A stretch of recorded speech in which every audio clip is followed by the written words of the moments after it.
အားလုံးပဲမင်္ဂလာပါ UK Match ရဲ့ Facebook နဲ့ YouTube Channel ကနေကြိုဆိုပါရစေဒီကနေ့ရဲ့နောက်ဆုံးရအားကစားသင်းတွေကိုကြည့်ရမယ်ဆိုရင်တော့ Real Madrid အသင်းကတော့လက်ရှိမှာ La Liga နဲ့ပြဿနာတွေဖြစ်နေတဲ့အချိန်တစ်ဖက်မှာလည်းသူတို့ဘက်ကလှုပ်ရှားရှိတာကိုဆက်လုပ်နေတယ်အဲ့ဒါကတော့ PSG အသင်းရဲ့တိုက်စစ်မှု Kylian Mbappe ကိုယူရိုတန်း150နဲ့ခေါ်ယူဖို့ကြိုးပမ်းနေတယ်လို့ဆိုထားတယ် AS သတင်းစာရဲ့အဆိုအရ Real Madrid ဘက်က Kylian Mbappe ရဲ့အပြောင်းရွှေ့အတွက်ပြောင်းရွှေ့ခြင်းကိုစတင်ကမ်းလှမ်းဖို့ပြုလုပ်နေတယ်မကြာမီချိန်တွေမှာပဲ Real Madrid အသင်းအနေနဲ့ PSG ကိုတရားဝင်ကမ်းလှမ်းသွားဖို့ရှိတယ်ဆိုပြီးတော့ AS သတင်းစာမှာဖော်ပြထားတယ်လက်ရှိနေထားရ Real Madrid အသင်းကိုယ်တိုင်က Mbappe ကိုနွေရာသီမှာအလွတ်ရတာထက်ဒီရာသီမှာပဲရအောင်ခေါ်ဖို့သူတို့ဘက်ကဂျိုးပန်နေစေဖြစ်တယ် Paris Saint-Germain ကိုရောက်သွားတဲ့နမဲကျော် Superstar Messi ကလည်းသူ့ရဲ့ PSG အသင်းရဲ့စာချုပ်တဲမှာနောက်ထပ်ထူးခြားတဲ့အချက်တစ်ချက်ထည့်သွင်းထားတယ်အဲ့ဒါကဘာလဲဆိုတော့ PSG နဲ့သူတို့ကစာချုပ်တက်တန်းကုံဆုံးသွားတဲ့အချိန်စာချုပ်တက်တန်းတိုးမယ်ဆိုရင်နောက်ထပ် bonus တစ်ခုရှိတယ်အဲ့ဒါက Messi နေနဲ့စာချုပ်တိချုပ်ဆိုရင်တစ်နှစ်ကိုယူရို115သန်းရမယ်စာချုပ်တက်တန်းရှိရမယ်အဲ့ဒါကစာချုပ်တိချုပ်ဆိုတဲ့အခါ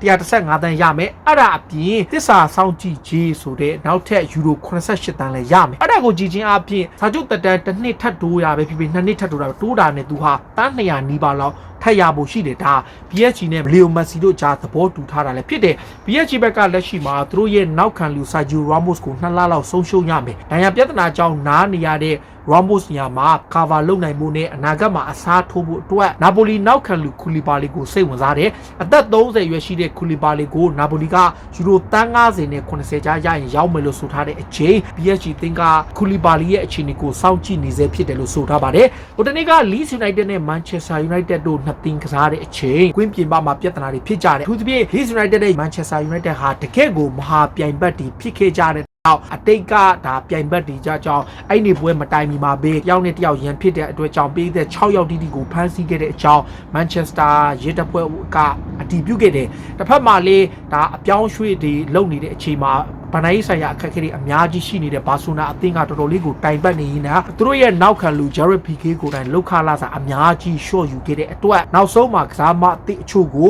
register လုပ်ပြီးမှတ်ပုံတင်နိုင်ခဲ့တယ် Real Sociedad နဲ့ကံမဲ့နေကြမှာပဲဘာဆိုနာသင်းကတိုက်စစ်မှု Memphis Depay ရဲ့နောက်ခံလူ Eric Garcia နဲ့ Ray Mandaja ဆိုတဲ့ကစားမ3ယောက်ကို register ပေါ်မှတ်ပုံတင်နိုင်ခဲ့တယ် Sergio Aguero ကတော့ဒဏ်ရာပြဿနာတွေရနေလို့အခုလောဆယ်မှာတော့သူတို့မှတ်ပုံတင်ထားခြင်းမရှိဘူးတခါ Atletico Madrid အသင်းကိုကြည့်ရင်လေသူတို့ရဲ့ကွင်းလက်ကစားမစာအုပ်ကိုရောင်းချဖို့လုပ်နေတယ် Rodrigo De Paul ကိုခေါ်ထားပြီးတာအတွက်ကြောင့် Atletico Madrid ကစာအုပ်ကိုလိုချင်တဲ့ကလပ်တွေကိုစောင့်နေတယ်အခုချိန်ထိသူ့ဘော်ကိုကမ်းလှမ်းထားတဲ့ကမ်းလှမ်းမှုလုံးဝမရှိသေးဘူးလို့တီကိုကဆိုထားတယ်စောပိုင်းတုန်းကစာအုပ်ကို Manchester United Liverpool အပါအဝင်ဘက်က Tottenham Hotspur နဲ့ထိပ်တန်းကလပ်တွေလိုချင်ကြတယ်ဒါပေမဲ့လည်းဒါအခုအပြောင်းရွှေ့မှာစာအုပ်ရဲ့အကြောင်းကိုနောက်ပိုင်းမှာသတင်းဖော်ပြထားခြင်းမရှိတော့တီကိုဘက်ကသူတို့ကစားမကိုရောင်းနိုင်ဖို့ကိုသာအစွမ်းကိုဂျိုးပန်းလျက်ရှိတာပါ Juventus ကလည်းအပြောင်းရွှေ့ဈေးကွက်တွေမှာလုံးဝကိုငြိမ်သက်နေရင်ကနောက်ဆုံးမှာတော့အီတလီကွင်းလက်ကစားမ Manuel Locatelli ကိုသဘောတူညီမှုရတယ်လို့ဆိုထားတယ်အီတလီနာမည်ကြီးသတင်းစာ Tutto Sport ရဲ့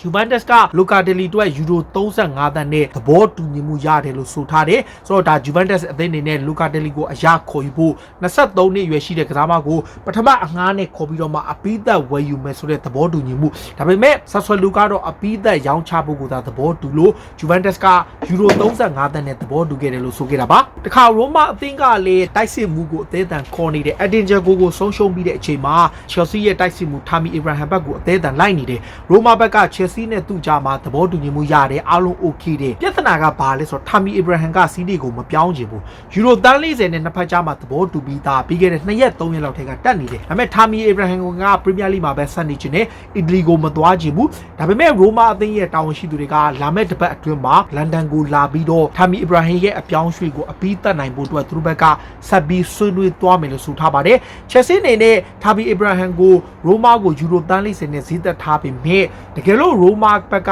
အပြောင်းရွှေ့မဖြစ်ခဲ့ရင်တော့ Premier League ကလပ်တွေကိုတော့သူတို့ဘက်ကပေါင်45သန်းတတ်မှတ်ထားတယ်ဒါဆိုရင်ယူရိုတန်း50လောက်ရှိတယ်ထာမီကိုသူတို့ဘက်က Premier League ကိုလုံးဝမရောင်းချင်ဘူးတကယ်လို့ Premier League ကိုမဖြစ်မနေရောင်းရမယ်ဆိုရင်တော့ပေါင်45သန်းယူရိုတန်း50ကျော်ဈေးသတ်မှတ်ထားပါတယ်အင်တာမီလန်အသင်းရဲ့တိုက်စစ်မှု Romelu Lukaku ကို Chelsea ကကလပ်ရဲ့စံချိန်တင်ကြီးနဲ့ခေါ်ခဲ့အပြီးမှာတော့ Lukaku ဟာသူ့ရဲ့ကစားမသက်တမ်းတစ်လျှောက်ပြောင်းရွှေ့ခြင်းအများဆုံးနဲ့အမြင့်ဆုံးရသူဖြစ်မှတ်တမ်းဝင်လာတဲ့ဒီစံချိန်ကိုအရင်ဆုံးတင်ထားတာကနေမာပဲဖြစ်တဲ့နေမာကလက်ရှိမှာစံချိန်ဖြစ်ယူရို310နဲ့စံချိန်တင်ထားတယ်ဒါပေမဲ့ Lukaku ကအင်တာမီလန်ကနေ Chelsea ကိုပြောင်းသွားပြီးတဲ့အချိန်မှာ သူ့ရဲ့ကစားမဘဝတစ်လျှောက်လုံးအပြောင်းရွှေ့ဟာယူရို329တန်းနဲ့စံချိန်တစ်နဲ့ကစားမတွေထဲမှာအများဆုံးပြောင်းရွှေ့ခြင်းတင်ထားသူဖြစ်ပါတယ်ဝက်ဆမ်တင်ကလည်း Chelsea နဲ့ Manchester United တို့လိုက်နေတဲ့ကွင်းလက်ကစားမ Declan Rice ကိုရောင်းဖို့ရှိပေမဲ့ Jack Grealish ထက်မလျော့တဲ့ပြောင်းရွှေ့ခြင်းမျိုး Grealish တက်တောင်ပိုများတဲ့ပြောင်းရွှေ့ခြင်းမျိုးသာလက်ခံစဉ်းစားသွားမယ်လို့ဆိုထားတယ်။လက်ရှိမှာ Declan Rice ကိုရောင်းဖို့အတွက် Russian ဘက်က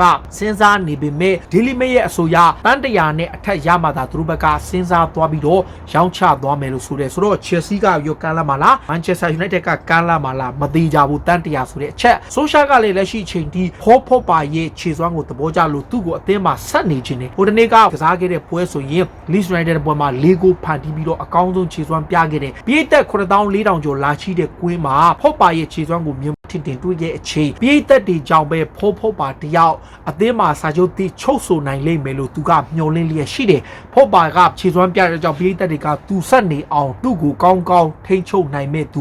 ူစိတ်ပြောင်းသွားအောင်စွမ်းဆောင်ပေးမဲ့သူဆိုသူကမျှော်လင့်နေတယ်။ Social အနေနဲ့လက်ရှိနေထားရကွင်းလက်ကစားမ Jesse Lingard ကနောက်ခံလူ Phil Jones Ahmed Diallo ကိုအငှားချဖို့လုပ်သလိုတစ်ဖက်မှာလည်း Andre Pereira နဲ့ Diego Dalot တို့ကစားမတွေအားလုံးကိုရှင်းထုတ်ဖို့လုပ်နေပြီးတော့ဒီဈေးကွက်အတွင်းမှာဖြစ်သွားနိုင်တယ်။ဒါပေမဲ့သူတို့အနေနဲ့ကစားမတစ်ယောက်ကိုတော့ခေါ်ယူသွားဖို့စဉ်းစားထားပေမဲ့ဘသူပဲဝါလဲဆိုတာတော့မပြောသေးဘူး။ဒီနေရာမှာ Donny van de Beek ရဲ့အနာဂတ်ကလည်း United မှာနေရာရဖို့တော်တော်လေးကိုခက်နေတယ်။ Real Madrid အသင်းကလည်းဒါအချိန်တိုင်းအပြောင်းရွှေ့တွေထဲမှာကျွန်တော်ပြောလို့ပေါ့ La Liga နဲ့ပြဿနာတက်ပြီးတဲ့အချိန်မှာ Real Madrid ကလည်းကစားမတွေရှင်းထုတ်ဖို့ရှိတဲ့အခါမှာသူ့ရှိကနေခေါ်ဖို့အတွက် La Liga ကလပ်တွေကပဲကြိုးပမ်းနေတဲ့ကူဘိုဆိုရင်မာယော့ကာအသင်းကိုပြောင်းနေ Arsenal ကလည်း Martin Odegaard ကိုခေါ်တဲ့ Isco ကို Napoli အပါအဝင် CD ကလပ်တွေကစိတ်ဝင်စားနေသလိုအခြားကစားမတွေကိုလည်းလိုက်နေကြတယ် Real Madrid ကMartin Odegaard ဆိုရင်သူတို့ဘက်ကရောင်းဖို့တေချာတော့ရှိပြီဒါပေမဲ့ပြဿနာကဂိုးတော်ကွင်းရဲ့အဆိုအရ Arsenal ကသူ့ကိုအပြီးသက်ဝယ်ခြင်းနဲ့ Real ကသူ့ကိုအငှားချိုင်ချမချလို့ရှိရင်ရောင်းမယ်ဆိုရင်တော့မှ Regular ကိုလုပ်တဲ့ပုံစံမျိုးပြန်ခေါ်လို့ရတယ်ဆိုတဲ့စာချုပ်ကိုထည့်သွင်းချင်တယ်ဒါပေမဲ့ Arsenal ကလက်မခံဘူးအဲ့အတွက်ကြောင့် Real Madrid နဲ့ Arsenal ကြားမှာထပ်ပြီးဆွေးနွေးနေစေဖြစ်ပေမဲ့အတိုင်းအတာတစ်ခုတည်းတော့စောင့်ဖို့ရှိတယ် Arsenal ရဲ့တိုက်စစ်မှုနှစ်ယောက်ဖြစ်တဲ့ Pierre-Emerick Aubameyang နဲ့ Lacazette တို့နှစ်ယောက်ကတော့ခိုတနေ့ကဖျားနာမှုကြောင့်Brentford နဲ့ပွဲကိုလွဲချော်ခဲ့တယ်။လက်ရှိမှာကစားမနှစ်ယောက်ကမသက်သာသေးတဲ့အတွက် Chelsea နဲ့ကံမဲ့ London Derby ပွဲပါလွဲချော်ပွဲရှိတယ်ဆိုပြီးတော့သတင်းတွေမှာဖော်ပြထားလို့ဒီကစားမနှစ်ယောက်ရဲ့အနာဂတ်ကလည်း Emirates မှာမသေးချာမရေရာမှုတွေနဲ့ရှိတယ်။ Arsenal အသင်းကခေါ်ယူဖို့လုပ်ခဲ့သလို Tottenham ကလည်းလိုက်နေတဲ့ Inter Milan တိုက်စစ်မှု Lautaro Martinez ရဲ့အပြောင်းရွှေ့မှာ agent ဖြစ်သူကတော့မြောက်လန်ဒန်ကလပ်တွေကကမ်းလှမ်းမှုကိုတကယ်ရခဲ့တယ်လို့ဆိုတဲ့ agent ရဲ့အဆိုအရမြောက်လန်ဒန်ကလပ်နှစ်သင်းလုံးဖြစ်တဲ့ Arsenal ရော Spurs ရောတကယ်ကမ်းလှမ်းခဲ့တယ်ဆိုတာမှန်ကြောင်းနဲ့တချို့ report တွေမှာဆို Arsenal က Lautaro Martinez ရဲ့လက်ရှိလစာ8100ကနေ2,900ခွဲကျော်လစာ3ဆအထိကိုတိုးပြီးကမ်းလှမ်းခဲ့တယ်လို့ဖော်ပြခဲ့လို့ဒီကစားမကတော့ CDA မှာဆက်ရှိခြင်းလို့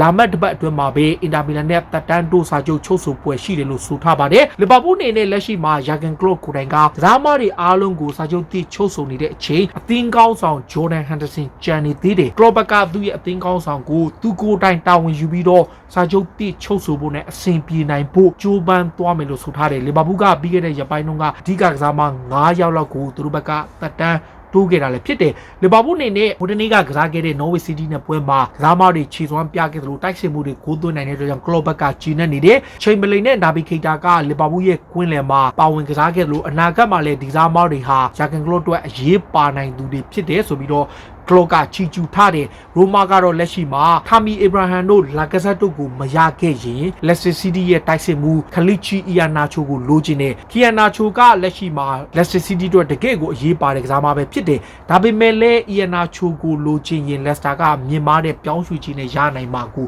ရိုမာကသိတယ်။ရိုမာအနေနဲ့ထပ်ပြီးတော့ကြိုးပမ်းသွားဖို့ရှိတယ်လို့ဆိုထားပါတယ်။ Villarreal ရဲ့နောက်ခံလူ Pau Torres ကလည်း La Liga ကလပ်တွေအပြင် Premier League က Tottenham Hotspur စိတ်ဝင်စားမှုရှိတာကိုလည်းသိတယ်စပါဘက်ကကမ်းလှမ်းခဲ့တယ်ဆိုတဲ့သတင်းတွေထွက်ပါပြီးတဲ့အချိန်မှာသူကိုယ်တိုင်အသင်းပြောင်းရွှေ့ဖို့ထက်ကမ်းလှမ်းမှုကိုပယ်ချလိုက်တယ်အထူးက Tottenham Hotspur ရဲ့ဥရောပဝင်ခွင့်မှာ Champions League ဝင်ခွင့်မရတဲ့အတွက်သူ့အနေနဲ့ Champions League ဝင်ခွင့်ရတဲ့အသင်းကိုသာပြောင်းကျင်တယ်လို့ဆိုထားပါတယ် Tottenham ဘက်ကဆိုရင်သူ့ကိုယူရို45သန်းနဲ့အပိုစုချင်းငွေယူရို5သန်းထိထည့်ပြီးတော့စုစုပေါင်းတန်း90နဲ့ကမ်းလှမ်းခဲ့ပေမဲ့ Pau Torres ကိုယ်တိုင်က Spurs အသင်းကိုပြောင်းရွှေ့လိုခြင်းမရှိဘူးဆိုပြီးတော့ညှဉ်းဆန်ပယ်ချလိုက်ပါတယ် Manchester City အသင်းရဲ့တောင်ပံကစားမ Riyad Mahrez ကတော့ဒီနေ့ရာသီမှာ Premier League Champions ဆုဖလားကို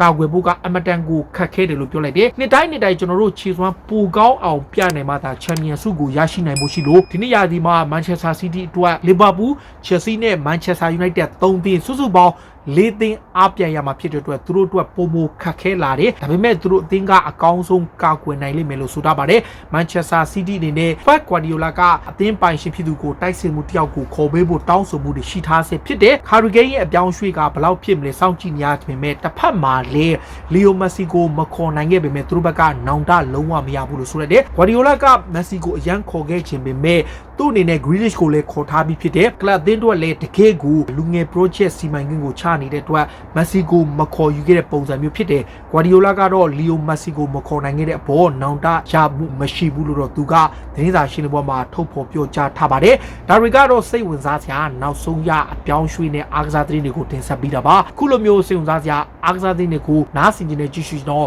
UK Matchday ရဲ့ Facebook နဲ့ YouTube channel ကို follow လုပ်ထားကြပါတစ်ဖက်မှာလည်း Champion UK ရဲ့ Facebook page နဲ့ Champion UK ရဲ့ YouTube channel လေးကိုလည်း subscribe လုပ်ပေးကြပါလို့ပြောရင်းနဲ့အားလုံးကိုကျေးဇူးတင်ပါတယ်အရေးတော်ပုံအောင်ရမည်